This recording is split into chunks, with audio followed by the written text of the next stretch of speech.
Alhamdulillahi Rabbil Alamin. Wa bihi nasta'inu ala umuri dunya waddin. Wassalatu wassalamu ala ashrafil anbiya'i wal mursalin. Wa ala alihi wa sahbihi ajma'in. Amma ba'du. Ashhadu an la ilaha illallah wahdahu la syarika lah wa ashhadu anna Muhammadan abduhu wa rasuluhu la nabiyya ba'da. Qala Allah ta'ala fi kitabihil karim, A'udzu billahi minasy syaithanir rajim. Ya ayyuhalladzina amanu taqullaha haqqa tuqatih wa la tamutunna illa wa antum muslimun. Shadaqallahul azim. Faya ibadallah usikum wa nafsi bitaqwallah faqad fazal muttaqun. Ma'asyiral muslimin, jamaah sidang Jumat Masjid Baitur Rahman yang dirahmati Allah. Khutbah Jumat siang hari ini khotib akan menyampaikan tema tentang kewajiban melaksanakan kitab Allah. Perkara ini Allah sudah tuliskan di dalam Al-Quran, surat Al-Imran, surat yang ketiga ayat 23 dan 24 yang berbunyi, A'udzu billahi minasy syaithanir rajim. Alam tara ilal ladzina utu nasiban minal kitab yud'auna ila kitabillahi liyahkuma bainahum thumma yatawalla fariqum minhum wa hum mu'ridun. Dzalika bi annahum qalu lan tamassana nar illa ayyaman ma'dudat wa gharrahum fi dinihim ma kanu yaftarun. Yang artinya, tidakkah engkau memperhatikan orang-orang yang telah diberi bagian kitab? Mereka diajak pada kitab Allah untuk memutuskan perkara di antara mereka. Kemudian sebagian dari mereka berpaling seraya menolak. Hal itu adalah karena mereka berkata, api neraka tidak akan menyentuh kami kecuali beberapa hari saja. Mereka terperdaya dalam agama mereka oleh apa yang mereka adakan. Hadirin sidang Jumat yang dirahmati Allah, merujuk pada makna yang terkandung dalam ayat tersebut, berbagai sumber mencoba menafsirkannya. Di antaranya adalah At-Tabari memberikan penekanan pada beberapa kalimat. Di antaranya adalah, tidakkah engkau memperhatikan, di mana kalimat ini ditujukan kepada Nabi Muhammad sallallahu alaihi wasallam, yang sejatinya adalah juga untuk kita semua untuk waspada dan berhati-hati pada objek di dalam ayat ini. Penekanan lain pada orang-orang yang telah diberi bagian kitab, dan yang dimaksud kitab ini adalah kitab Taurat. Kepada siapa? Orang-orang yang diberi petunjuk kebahagiaan dari kitab itu. Mereka diajak berpegang pada kitab Allah. Sumber yang lain, ulama menafsirkan bahwa yang dimaksud kitab itu adalah Taurat, yang isinya mengajak mereka untuk meraih keridhaan Allah Subhanahu wa ta'ala. Selanjutnya Ibnu Abbas radhiyallahu anhu Ia berkata, ketika Rasulullah sallallahu alaihi wasallam memasuki rumah Al-Midras, di dalamnya terdapat sekumpulan orang Yahudi. Jadi ini sudah biasa, orang-orang Yahudi selalu berkumpul, tidak berani sendirian. Jadi dari sini saja kita bisa melihat karakter orang Yahudi yang suka bergerombol, keroyokan, tidak gentle. Lalu beliau menyuruh mereka kepada Allah. Lantas Nuaim bin Amr dan Al-Haris bin Zaid bertanya kepada Rasulullah sallallahu alaihi wasallam. Ini menurut hadis Ibnu Abbas. Orang Yahudi ini bertanya kepada Nabi Muhammad dengan sangat kasarnya. Tidak menyebut Nabi, tidak menyebut Rasulullah. Jadi langsung nama. Ini kebiasaan orang Yahudi. Maka kalau kita ingin menghindari dari sifat Yahudi, ketika menyebut nama seseorang dilengkapi dengan predikat atau panggilan yang baik. Tidak langsung namanya. Ini bagian dari adab. Membangun peradaban bisa dimulai dari memanggil nama seseorang dengan panggilan yang baik, dengan predikat yang baik, tidak langsung namanya. Dua orang Yahudi ini bertanya kepada Muhammad langsung, nggak pakai Nabi, nggak pakai Rasulullah, nggak pakai Sallallahu Alaihi Wasallam. Ya Muhammad, berada di agama manakah kamu? Berada di agama manakah kamu? Pakai kamu lagi. Nabi menjawab, berada di milah Ibrahim. Keduanya berkata, sesungguhnya Ibrahim adalah kalangan Yahudi. Lalu Rasulullah sallallahu alaihi wasallam menjawab dan bersabda kepada keduanya, kalau begitu hendaklah kalian mengikuti Taurat, karena Taurat adalah kitab yang berada antara kami dan kalian. Namun kedua orang itu menolaknya. Lalu Allah Subhanahu wa ta'ala menurunkan ayat yang artinya, tidakkah engkau memperhatikan orang-orang yang telah diberi bagian kitab, yaitu Taurat, mereka diajak berpegang pada kitab Allah untuk memutuskan perkara di antara mereka, kemudian sebagian dari mereka berpaling seraya menolak kebenaran Al-Quran, kebenaran kitab Allah yang Allah tuliskan di dalam Quran surat Al-Imran ayat 23. Sampai ayat ini, hal itu adalah karena mereka berkata, api neraka tidak akan menyentuh kami kecuali beberapa hari saja. Mereka terperdaya dalam agama mereka oleh apa yang mereka ada-adakan. Ini ayat 24-nya. Selanjutnya dari Qatadah tentang firman Allah Subhanahu wa ta'ala tersebut, topik pembicaraannya adalah orang-orang Yahudi yang menjadi musuh Allah.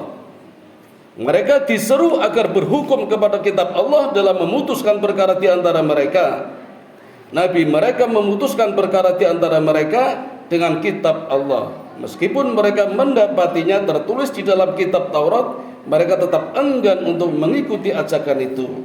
Bahkan mereka berpaling dari kitabnya.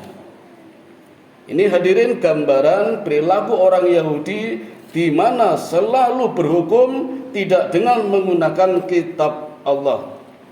Jangankan Al-Quran, kitabnya mereka sendiri saja, Taurat, dikhianatinya. Dan ini memang karakter orang Yahudi. Nabi Muhammad SAW sudah sering mengingatkan kepada kita, hati-hati dengan orang Yahudi. Di banyak peperangan, di mana pasukan Rasulullah selalu berjumlah sedikit daripada musuh-musuhnya, sampai para sahabat sedikit khawatir karena akan kalah, sehingga banyak mengusulkan untuk minta bantuan dari tentara Yahudi, tapi Rasul selalu menolaknya. Perang Badar misalnya, Nabi hanya berpasukan 314, Quraisy 1000. Perang Uhud Rasulullah hanya 700.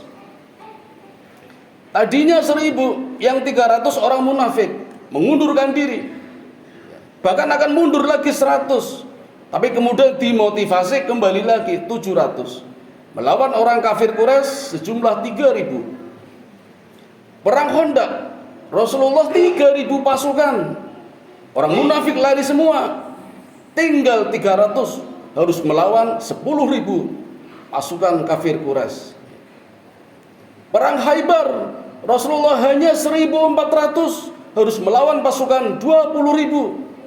Dan ini sudah banyak pengalaman. Ketika para sahabat minta bantuan orang Yahudi, Rasul selalu menolak. Tidak, orang Yahudi selalu berkhianat.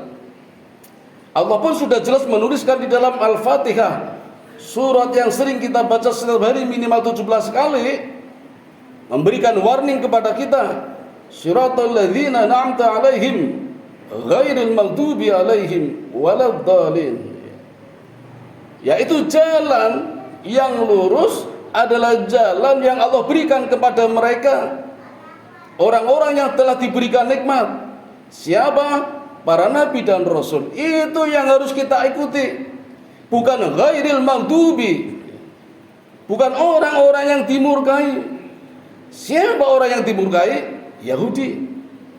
Waladdallin, dan bukan orang yang sesat. Siapa orang yang sesat? Nasrani. Di mana kesesatannya? Membantu Yahudi untuk menghancurkan Islam. Apalagi di zaman sekarang ini, negara Israel akan membangun satu kejayaan. Israel menurut keyakinan mereka akan menjadi negara terjaya kalau bisa mengambil alih Palestina. Karena di Palestina, di bawah Masjidil Aqsa, di bawah Baitul Maqdis, sangat diyakini ada peninggalan yang namanya Haikal Sulaiman. Bentuknya kecil, tidak begitu besar, hanya berukuran 3 kali 3 meter, tapi sangat diyakini kalau bisa mengambil alih Haikal Sulaiman, maka akan menjadi negara Israel Raya, dan itulah puncak kejayaan Israel. Begitu bernafsunya, berambisi, maghdub ya, untuk mengambil alih. Dan itu dibantu oleh orang-orang Nasrani. Padahal orang Nasrani juga punya pengalaman berperang dengan orang Yahudi. Perang Khaybar, setelahnya melawan Romawi, itu juga perang besar antara Yahudi dengan Nasrani. Tapi kali ini mereka bekerja sama. Dan itu sudah Allah tuliskan di dalam surat Al-Fatihah. Warning buat kita untuk hati-hati kepada golongan yang keduanya. Mereka tidak segan-segan merubah hukum. Hukum selalu dirubahnya. Misalnya kasus Quraidah. Bani Quraidah adalah orang Yahudi yang berkhianat dari dalam Madinah. Ketika perang Khandaq, Rasulullah menghadapi pasukan yang sangat besar. Dari luar Madinah menghadapi kafir Quraisy, dari dalam menghadapi Quraidah. Tadinya sudah ada kesepakatan kepada Quraidah untuk menjaga benteng, di mana benteng ini berisi para wanita dan anak-anak, istri Nabi, istri para sahabat. Tetapi ternyata bekerja sama. Nah, ini tidak segan-segan orang Yahudi selalu bekerja sama dengan orang lain dalam rangka menghancurkan Islam. Contohnya di Bani Quraidah ini, mereka juga kerjasama dengan kafir-kafir Quraisy untuk menghancurkan Islam, di mana Nabi sedang sibuk-sibuknya berperang di perang Khandaq ini. Maka tiada hukuman yang lebih mengerikan selain ditujukan kepada Bani Quraidah. Di akhir perang Khandaq sudah selesai, Nabi sudah melepas baju perangnya. Allah kirim malaikat Jibril dan berkata kepada Nabi, "Ya Rasulullah, tidak pantas seorang Nabi menyelesaikan perangnya sementara perang belum tuntas." Ada apa ya Jibril? Tuntaskan Quraidah. Maka Nabi segera memakai baju perangnya dan meluncur ke Bani Quraidah untuk menghabisinya. Dan seumur-umur baru kali ini Nabi mengatakan dengan ucapan yang mungkin tidak enak didengar. Nabi mengatakan kepada orang-orang Yahudi Bani Quraidah dengan kata-kata bangsa babi dan kera. Karena saking buruknya, berkhianat, disuruh menjaga benteng, menjaga para wanita, menjaga anak-anak, malah berkhianat. Maka satu persatu hukumannya adalah dipenggal kepalanya. Tapi Nabi tidak serta-merta langsung menghukumnya. Satu persatu pun ditawari. Andai kata kembali, andai kata bertobat, maka Allah mengampuninya. Tapi apa yang terjadi? Mereka, orang-orang Yahudi, lebih memilih mati daripada pindah agama. Nah, ini bisa menjadi alasan mengapa ayat 24 mengatakan api neraka tidak akan menyentuh kami kecuali beberapa hari saja. Ada satu riwayat yang menghubungkan dengan Nabi Ibrahim. Ketika dibakar 3 hari tidak mempan, tidak terbakar. Karena orang Yahudi menafsirkan Ibrahim adalah orang Yahudi juga. Kalau Ibrahim sebagai orang Yahudi dibakar tidak mempan, maka kami, kata orang Yahudi, di neraka pun tidak akan mempan. Ini keyakinan yang sangat konyol. Justru menantang kematian daripada masuk ke dalam agama Islam. Karena mereka punya keyakinan kalaupun masuk neraka tidak mempan dibakar. Contohnya Ibrahim. Padahal dalam sejarah Ibrahim bukan orang Yahudi, bukan orang Palestina. Ibrahim orang asli Babilonia, Irak, yang hijrah ke Palestina. Bisa jadi karena istrinya orang Palestina, jadilah orang Palestina. Tapi Nabi Muhammad menanggapi orang Yahudi, kalau memang Ibrahim orang Palestina, maka kita berada di antaranya, termasuk kitabnya. Kenapa menolak kebenaran Taurat? Contoh yang lain misalnya, ketika perang Uhud, ada perintah jihad di hari Sabtu pagi, di waktu duha. Jihad, kita perang. Muhammad diserang musuh, Madinah digempur musuh. Ada pendeta dari kalangan Yahudi namanya Khuwairij. Mendengar perintah jihad, pendeta ini naik ke menara dan memberikan pengumuman, wahai umatku orang-orang Yahudi, Madinah diserang musuh, mari kita bantu Muhammad, mari kita bantu Nabi Muhammad. Apa kata orang Yahudi? Ya Khuwairij, ini adalah hari Sabtu. Hari Sabtu adalah hari libur, Tuhan cuti. Mereka punya keyakinan Tuhan membangun alam semesta dalam waktu 6 hari, mulai dari Ahad sampai Jumat. Maka Sabtunya libur, Tuhan capek, karena capek maka cuti. Tuhan cuti, maka umatnya berhari raya. Maka orang Yahudi hari rayanya hari Sabtu. Maka ketika ada perintah jihad di perang Uhud hari Sabtu, umat Yahudi menolaknya. Padahal pendetanya saja mengajarkan, mari kita bantu Muhammad, Madinah diserang musuh. Dan ini pun ada di dalam kitab Taurat, di mana dikatakan kalau salah satu umatnya Nabi diserang musuh, maka umat dari Nabi lain harus membantu. Ini ada di dalam kitab Taurat. Jadi Allah itu sering menurunkan beberapa nabi dalam satu waktu di wilayah berbeda. Maka ketika umatnya Nabi yang lain diserang musuh, maka umat dari Nabi lain walaupun beda tempat harus membantu. Maka berdasarkan ayat ini, ketika Palestina digempur oleh Israel, kita pun punya kewajiban membantu. Karena kita juga punya Nabi yang tidak bisa membeda-bedakan antara Nabi yang satu dengan Nabi yang lain. Nah, bagaimana bentuk kewajiban kita membantu Palestina? Tentunya berbeda-beda tergantung kondisi pada agama, ajaran agama, dan juga negara yang kita tempati. Mungkin negara kita sangat sulit kalau kita berjihad, kalau kita perang. Maka penggantinya adalah amalan-amalan yang senilai dengan amalan jihad. Misalnya, untuk orang yang sudah terbiasa naik haji, yang kedua, ketiga, dan seterusnya, maka bisa berjihad dengan cara mengganti namanya dengan nama orang lain. Kita sudah menabung, sudah mendaftar untuk berhaji, ganti dengan nama orang lain, bernilai jihad. Sudah terbiasa menjadi sahibul kurban, setiap tahun cobalah kalian diganti nama kita dengan nama orang lain, itu bernilai jihad.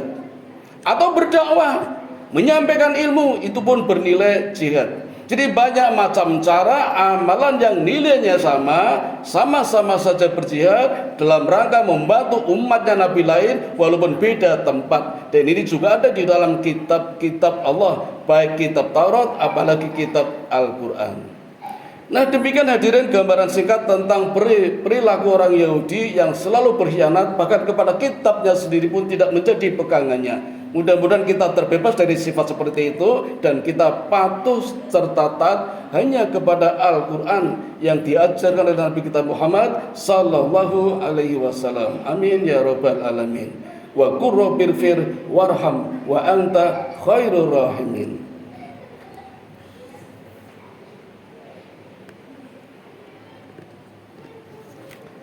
Alhamdulillahilladzi hadana li hada wa ma kunna linahtadiya laula an hadanallah. Allahumma salli ala sayyidina Muhammad wa ala ali sayyidina Muhammad. Asyhadu an la ilaha illallah wahdahu la syarika lah wa asyhadu anna Muhammadan abduhu wa rasuluhu la nabiyya ba'da. Qala Allah ta'ala fil Qur'anil azim, a'udzu billahi minasy syaithanir rajim. Ya ayyuhalladzina amanu qu anfusakum wa ahlikum nara. Ayyuhal muslimun ittaqullaha haqqa tuqatih wa la tamutunna illa wa antum muslimun.